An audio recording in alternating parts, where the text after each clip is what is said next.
Hello student, good evening. Welcome to Gupta study point channel. मैं रंजना। आज मैं आपको बताने जा रही हूँ पैनक्रियास के बारे में। पिछला वीडियो हमारा जो था उस पर हमने लीवर के बारे में डिस्कस किया था। आज मैं बताऊँगी पैनक्रियास होता क्या है। ठीक है, जैसा कि मैं पहले ही बता चुकी हूँ कि जो पैनक्रियाज है एंड लीवर, ठीक है, ये दोनों क्या है, डाइजेस्टिव सिस्टम के एलिमेंट्री कैनाल के दो हेल्पर ग्लैंड है। ठीक है, एलिमेंट्री कैनाल के दो क्या है, हेल्पर ग्लैंड है। यानी कि आपके जो एलिमेंट्री कैनाल में जितने ऑर्गन पार्टिसिपेट करते हैं, जैसे आपका buccal cavity, oesophagus, stomach and small intestine, large intestine and last one क्या है, एनस। ठीक है, उसके बाद हमने इस पूरे सिस्टम में क्या होता है, एक बड़ा ही दो इम्पोर्टेंट क्या होते हैं, ऑर्गन ग्लैंड होते हैं जो पार्टिसिपेट करते हैं। बिना इन दोनों ग्लैंड के क्या है, जो आपका फूड का जो डाइजेशन है वो कंप्लीट हो ही नहीं पाएगा। ठीक है, ये दोनों ग्लैंड फूड की डाइजेशन में इम्पॉर्टेंट रोल प्ले करते हैं। तो जैसा कि आज मेरा पिछला वीडियो हम आपको लीवर के बारे में डिस्कस किए थे, यानी कि we are discuss about liver, but आज मैं डिस्कस करूँगी किस पे, पैनक्रियास के। ठीक है, पैनक्रियास को बोले तो आप जानते थे कि जो हमारा लीवर है वो largest gland of the body, यानी कि ह्यूमन बॉडी के शरीर का सबसे बड़ा ग्लैंड कौन है, तो वो था आपका लीवर। ठीक है, लेकिन पैनक्रियास क्या है, it is the second largest gland of body. ये शरीर का क्या है, सेकेंड लार्ज, पॉइंट को ध्यान दीजिएगा, केवल लार्जेस्ट पे मत जाइएगा। ये क्या है, सेकेंड लार्जेस्ट, दूसरी सबसे बड़ी ग्रंथि है। मानव शरीर की दूसरी सबसे बड़ी ग्रंथि कौन है, तो क्या है, पैनक्रियास है, यानी कि अग्नाशय। और पहली सबसे बड़ी ग्रंथि कौन है, तो लीवर है। ठीक है, पहली सबसे बड़ी ग्रंथि लीवर और दूसरी देखिए सेकेंड लार्जेस्ट ग्लैंड, यानी कि दूसरी सबसे बड़ी ग्रंथि क्या है, आपके पैनक्रियास। ठीक है, क्या कह रहा है, देखिए, it is also called mix gland. ठीक है, पैनक्रियास को हम मिक्स ग्लैंड भी कहते हैं। क्या बोलते हैं, मिक्स ग्लैंड, यानी कि मिश्रित ग्रंथि। It is also called mix gland, यानी कि मिश्रित ग्रंथि भी कहते हैं। बिकॉज, क्यों, because it has exocrine part as well as endocrine part, because it has exocrine part as well as endocrine part, that means कि इन ये जो पैनक्रियाज है वो endocrine gland and exocrine gland दोनों ग्लैंड से क्या है, मिलके बना हुआ है। एक्सोक्राइन ग्लैंड क्या होता है, एंडोक्राइन ग्लैंड क्या होता है, अभी हम जस्ट नीचे क्या है इस पर डिस्कस करेंगे, अभी स्ट्रक्चर को पढ़ते हैं। ठीक है, सेकंड क्या कर रहा है, पैनक्रियास क्या, देखिए आप ये जाने दूसरी सबसे बड़ी ग्रंथि है, इसको मिक्स ग्लैंड कहते हैं। क्यों, क्योंकि ये क्या होता है, इसके पास ये क्या होता है, इट हैज ये एक्सोक्राइन ग्लैंड और एंडोक्राइन ग्लैंड, बहिस्रावी ग्रंथि और अंतःस्रावी ग्रंथि दोनों ग्रंथियों से मिलकर क्या है, ये बना होता है। तीसरा पॉइंट क्या कर रहा है, पैनक्रियास लाइव, ठीक है, लाइज बीनीथ द स्टमक, किसके, स्टमक के जस्ट नीचे होता है। अगर इसके पैनक्रियास के स्ट्रक्चर की बात करें तो ये क्या होता है, लीफ लाइक स्ट्रक्चर होता है, पत्ती नुमा संरचना क्या होती है, पैनक्रियास यानी कि अग्नाशय की जो संरचना है पत्ती नुमा होती है, यानी कि it is lies beneath the stomach, अमाशय के ठीक नीचे पत्ती नुमा एक संरचना पाई जाती है जिसे हम पैनक्रियास कहते हैं। ये शरीर की दूसरे सबसे बड़ी ग्रंथि है। ये क्या है, इसको मिश्रित ग्रंथि कहते हैं क्योंकि ये अंतःस्रावी तथा बहिस्रावी तथा अंतःस्रावी दोनों ग्रंथियों से मिलके बनी होती हैं। ठीक है, नेक्स्ट देखिए क्या करा है, देखिए अब आइए नेक्स्ट पॉइंट देखिए क्या करें, तो exocrine region of pancreas secrete digestive enzyme क्या करा है, यानी कि जो बहिस्रावी ग्रंथि है, ठीक है, यानी कि जो बहिस्रावी ग्रंथि है एक्सोक्राइन रीजन करा है। ठीक है, एक्सोक्राइन को हम बहिस्रावी बोलते हैं और एंडोक्राइन को हम अंतःस्रावी कहते हैं। ठीक है, तो जो एक्सोक्राइन रीजन ऑफ पैनक्रियास है वो क्या सीक्रेट कर रहा है, डाइजेस्टिव एंजाइम सीक्रेट कर रहा है। एक्सोक्राइन रीजन, देखो exocrine region of pancreas secretes digestive enzyme. अब डाइजेस्टिव एंजाइम में कौन कौन सा एंजाइम सीक्रेट करता है, तो ट्रिप्सिन, काइमोट्रिप्सिन, ठीक है, एंड बीटा एमाइलेज, ये चार एंजाइम का क्या करते हैं, ये सीक्रेशन करते हैं। ठीक है, आपने पढ़ा trypsin, chymotrypsin and beta amylase, sorry तीन एंजाइम का सीक्रेशन होता है।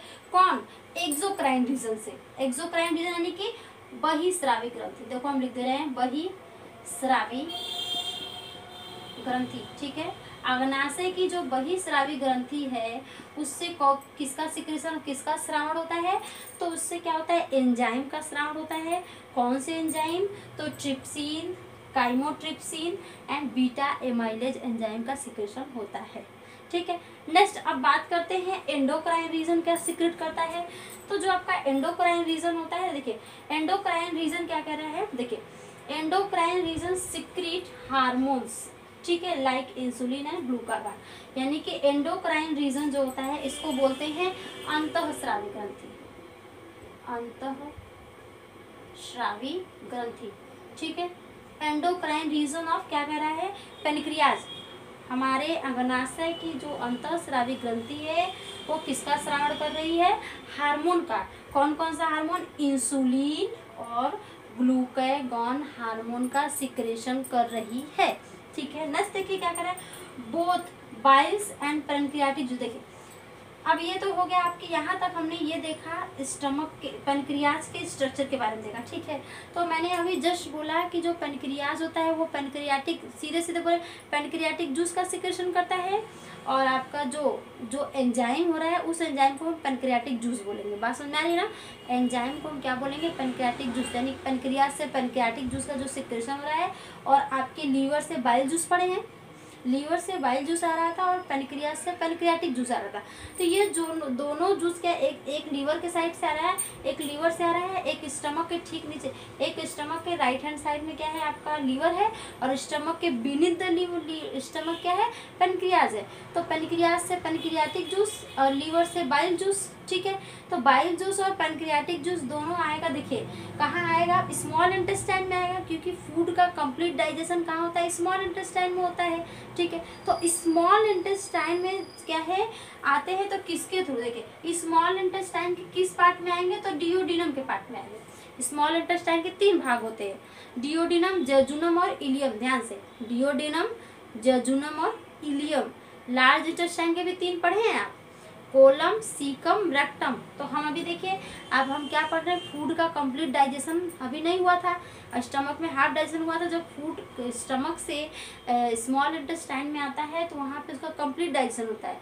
कब होता है, जब पैनक्रियाज से पैनक्रियाटिक जूस और लीवर से बाइल जूस, ये दोनों जैसे ही डिओडिनम के में प्रवेश करते हैं तो ये फूड का कम्प्लीटली डाइजेशन क्या है, करते हैं। ठीक है, तो क्या कह रहा है ना, bile juice and pancreatic juice, liver से बाइल जूस आया है, पैनक्रियाज से पैनक्रियाटिक जूस आया है, इन दोनों क्या कर रहे हैं, एंटर कर रहे हैं डिओडिनम में। डिओडिनम किसका पार्ट है, तो स्मॉल इंटेस्टाइन का पार्ट है। किसका पार्ट है, तो स्मॉल इंटेस्टाइन का क्या है, पार्ट है। ठीक है, एंटर कर रहा है through common duct, common duct के थ्रू क्या कर रहा है, स्मॉल इंटेस्टाइन में ये दोनों क्या है, प्रवेश कर रहे हैं। तो ये हो गई आपके बात की स्ट्रक्चर की बात हो गई। ठीक है, तो कभी कभी क्वेश्चन ये भी पूछता है कि पैनक्रियाज क्या है, ये मिक्स ग्लैंड है। ठीक है, क्यों, क्योंकि एक्सो और endo, exocrine gland and endocrine दोनों से मिलकर बना है। ये बात तो समझ में आ गई, और ये बॉडी की सेकेंड लार्जेस्ट ग्लैंड है। ठीक है, आप कभी कभी क्वेश्चन में पूछता है कि पैनक्रियाज से किस जूस का सिक्रेशन होता है, तो पैनक्रियाटिक जूस का सिक्रेशन होता है। बात याद रखिए, क्वेश्चन ये भी पूछता है। तो नेक्स्ट अब बताते हैं, देखिए हमने पहले ही बताया, अब जान के देखिए। अब बात आती है कि देखिए एक ट्रिप्सिन है, एक काइमोट्रिप्सिन है, एक बीटा एमाइलेज है। ये इतने एंजाइम जब अमाशय में आते हैं, ठीक है, ये इतने एंजाइम क्या कर रहे हैं, स्मॉल इंटेस्टाइन में एंटर करेंगे। ठीक है, तो जब ये स्मॉल इंटेस्टाइन में एंटर करते हैं तो आप कौन कौन सा एंजाइम लिखे हैं, पैनक्रियाटिक, काइमोट्रिप्सिन, ट्रिप्सिन और काइमोट्रिप्सिन और ट्रिप्सिन। ठीक है, अभी बता रहे हैं काइमोट्रिप्सिन, ट्रिप्सिन और बीटा एमाइलेज। आप फूड कौन कौन सा खाते हैं, प्रोटीन, कार्बोहाइड्रेट और फैट, यही 3 चीजें बेसिकली खाते हैं, जिससे हमें क्या मिलती है, एनर्जी, जिससे हमें क्या मिलती है, एनर्जी। ठीक है, तो पहला क्या था आपका, ट्रिप्सिन। ठीक है, ट्रिप्सिन। ठीक है, और सेकंड क्या था, काइमोट्रिप्सिन, काइमोट्रिप्सिन, और थर्ड क्या था आपका, बीटा एमाइलेज, बीटा एमाइलेज। ठीक है, तो देखो ट्रिप्सिन किसका डाइजेशन करता है, अभी लिख लीजिए, फिर मैं आपको समझा रही हूँ। पर देखिए ट्रिप्सिन किसका डाइजेशन करता है, प्रोटीन का। ठीक है, ये प्रोटीन का डाइजेशन कर देगा, और काइमोट्रिप्सिन क्या करेगा, कार्बोहाइड्रेट का, और बीटा एमाइलेज किसका डाइजेशन करेगा, फैट का। ठीक है, कार्बोहाइड्रेट का डाइजेशन करेगा। अब देखिए ये बात सबको पता है, ये सारा ये जूस कहाँ आया है, स्मॉल इंटेस्टाइन में, स्मॉल इंटेस्टाइन के डिओडिनम वाले पार्ट में। डिओडिनम जो होता है स्मॉल इंटेस्टाइन का सबसे पहला पार्ट, डिओडिनम ही है जो स्टमक से क्या करता है, ऐड करता है, ठीक है। तो ये सबसे पहला पार्ट है। तो इसी में क्या होता है, फूड का डाइजेशन होता है, कॉमन डक्ट के थ्रू इसमें आएगा। तो आपको ये बात पता है कि हमारे स्टमक में जो फूड का डाइजेशन 3 से 4 घंटे स्टमक में फूड रहता है, लेकिन फिर भी उस क्या होता है, कम्प्लीटली डाइजेस्ट नहीं होता है। तो क्या होता है, हाफ डाइजेस्ट होता है, यानी कि सेमी डाइजेस्ट होता है, सेमी डाइजेस्टेड होता है। कहाँ, स्टमक में जो फूड का डाइजेशन होता है वो क्या होता है, सेमी डाइजेस्टेड होता है, उसी को हम क्या बोलते हैं, काइम। तो जब ये काइम स्मॉल इंटेस्टाइन में आता है तो सब आधा आधा पचा रहता है। भाई कार्बोहाइड्रेट का डाइजेशन बकल कैविटी में होता है तो हाफ डाइजेस्ट होता है, फैट भी का हाफ डाइजेशन रहता है और प्रोटीन का भी। तो इन तीनों का कंप्लीटली डाइजेशन कौन करता है, आपका ट्रिप्सिन, काइमोट्रिप्सिन और बीटा हाइमाइलेज, ठीक है। ये क्या करते हैं, फूड का कंप्लीटली डाइजेशन कर देते हैं। अब बात करें बाइल जूस की, तो आप बाइल जूस का पूरा हमने फंक्शन पिछले वीडियो में आपको बता दिया है कि बाइल जूस का क्या फंक्शन है, ठीक है। तो अब देखिए ये हो गया आपके, अभी देखो ये जो है एंजाइम है, ध्यान से देखिएगा, और ये किससे सीक्रेट हो रहे हैं, तो ये एक्सोक्राइन ग्लैंड से सीक्रेट हो रहे हैं। अभी हम एक्सोक्राइन ग्लैंड से, ठीक है, एक्सोक्राइन ग्लैंड से सीक्रेट हो रहे हैं। इसी के जस्ट बाद एक आता है एंडोक्राइन ग्लैंड, आप पढ़े हैं। अब एंडोक्राइन ग्लैंड से किसका सीक्रेशन हो रहा था, हार्मोन का, ठीक है। तो हार्मोन का जो सीक्रेशन हो रहा है, कौन कौन सा हार्मोन था, तो पहला जो था वो था इंसुलिन, ठीक है, पहला इंसुलिन था और दूसरा क्या था, ग्लूकागॉन था, ठीक है, ग्लूकागॉन, ठीक है, इंसुलिन और ग्लूकागॉन, ठीक है। तो देखिए अब बात आती है इंसुलिन क्या है, ग्लूकागॉन, ये दोनों क्या है, हार्मोन है, ठीक है। तो ये दोनों हार्मोन किसका सराउंड करते हैं, तो देखिए मैंने आपको लीवर वाले जो जब लीवर पढ़ा रहा था तो उसी जगह में बताए थे कि लीवर में क्या होता है, ग्लूकोज का स्टोर कहाँ होता है, जब एक्स्ट्रा अमाउंट में बॉडी में, जब हमारे शरीर में जब हम एक्स्ट्रा अमाउंट में ग्लूकोज खाते हैं, कार्बोहाइड्रेट लेते हैं, तो कार्बोहाइड्रेट का डाइजेशन ग्लूकोज में हो रहा है, कार्बोहाइड्रेट का डाइजेशन ग्लूकोज में हो रहा है। तो हमारे बॉडी को जितना ग्लूकोज डेली का रिक्वायरमेंट है वो उसे यूटिलाइज कर लेगी, ठीक है। जब एक्स्ट्रा अमाउंट में ग्लूकोज जो बचेगा उसको हम ग्लाइकोजन के फॉर्म में क्या करते हैं, स्टोर कर देते हैं। कहाँ स्टोर होता है, लीवर में। तो बात आती है उस ग्लूकोज को ग्लाइकोजन में स्टोर कन्वर्ट कौन कर रहा है, ठीक है। तो जब एक्स्ट्रा अमाउंट में जो ग्लूकोज होता है उसे ग्लाइकोजन में कन्वर्ट कर रहा है इंसुलिन हार्मोन, ठीक है। तो देखिए इसको ऐसे समझो, देखो पहले ग्लूकोज है, कब, ये एक्स्ट्रा अमाउंट में जितना हमारे बॉडी को रिक्वायरमेंट है उतना हमारी बॉडी यूटिलाइज कर ली, ठीक है, डेली का। अब जब ये ज़्यादा एक्स्ट्रा हो गया तो इस ग्लूकोज को क्या करेगा, इंसुलिन हार्मोन, ये क्या करेंगे, इंसुलिन हार्मोन, ठीक है। तो ये हार्मोन इस ग्लूकोज को किस में कन्वर्ट करेंगे, ग्लाइकोजन में, ठीक है, ग्लाइकोजन में क्या करेंगे, हाँ ग्लाइकोजन में कन्वर्ट करेंगे। तो देखो अब ये ग्लाइकोजन में जैसे ही कन्वर्ट हो गया तो इसको कहीं हमको स्टोर करना है, तो ये कहाँ जाके स्टोर होगा, लीवर में स्टोर हो गया। कहाँ स्टोर होगा, लीवर में स्टोर हो गया। चलिए भैया अब कभी ऐसा आता है कि हम 1-2 दिन क्या है भोजन नहीं करते हैं, हम फूड नहीं लेते, फिर भी हम पहले जैसा ही फील करते हैं। एक कभी कभी ऐसा आता है कि हम जैसे हम फास्ट हैं, व्रत हैं, तो हम 1-2 दिन क्या उस दौरान हम फूड नहीं खाते, लेकिन हमें फिर भी एनर्जी क्या है पहले जैसा ही फील होता है। 2 दिन 1-2 दिन तक लगातार क्या है ऐसा पहले जैसा ही फील होता है।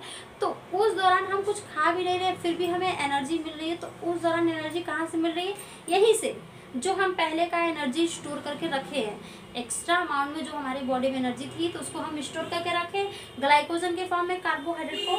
तो उस दौरान हमारी बॉडी इसी को क्या करती है, यूटिलाइज करती है। तो भैया इसको क्या बात आती है, क्या जब ये बॉडी हमारी यूटिलाइज कर रही है तो क्या इसको डायरेक्ट इसी के फॉर्म में यूटिलाइज कर रही है, तो आंसर है नहीं।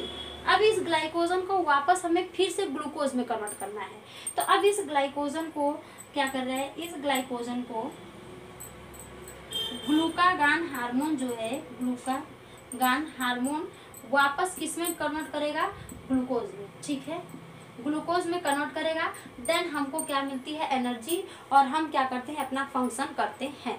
बात समझ में आ गई।